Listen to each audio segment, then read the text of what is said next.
বিসমিল্লাহির রহমানির রহিম। আসসালামু আলাইকুম। কেমন আছেন সবাই?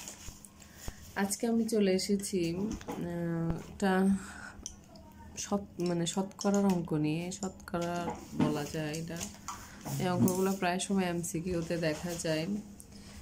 আমরা অনেক সময় কনফিউজড হয়ে যাই। হ্যাঁ, প্রশ্ন হচ্ছে কি 18 কোনো সংখ্যার 8% সমান। অর্থাৎ 18 হচ্ছে যে কোনো একটি সংখ্যা, এটা কোন সংখ্যা ওরা বলে নাই আমাদের। তাহলে এটা যে কোনো একটি সংখ্যা, ওইটার 8% সমান, মানে 18টা। তাহলে কোনো সংখ্যাটা আমরা কি মনে করি,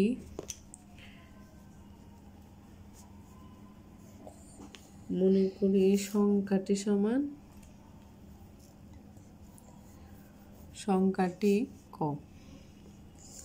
আমরা মনে মনে ধরছি কি সংখ্যাটি ক।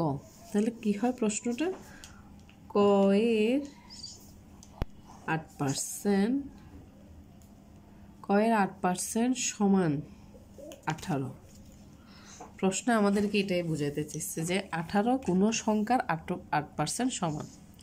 অর্থাৎ যে কোনো একটা ক এর 8% সমান 18। তাহলে আমরা এটাকে যখন পার্সেন্টকে করব, তাহলে ক এর মানে হচ্ছে কি গুণ। হ্যাঁ, তাহলে 8% সমান কত? 8/100। তাহলে কি 18। তারপর এখানে তাহলে ক সমান কি, যখন 18 × 100টা উপরে উঠে যাবে আর 8টা নিচে চলে যাবে। হ্যাঁ, তাহলে 2 দিয়ে যখন কাটবো আমরা এটাকে, 9 × 2 = 18, 4 × 2 = 8। হ্যাঁ, 4, 25, 100।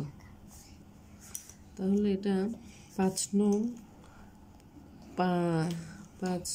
45-এ 5, তারপর হচ্ছে যে 9 × 2 = 18, 18 × 2 = 22, 225। সুতরাং ক সমান কি 225। তাহলে উত্তর হবে কি এটার 18% সমান 18। ক সমান এটা। থ্যাংক ইউ গাইস, আসসালামু আলাইকুম।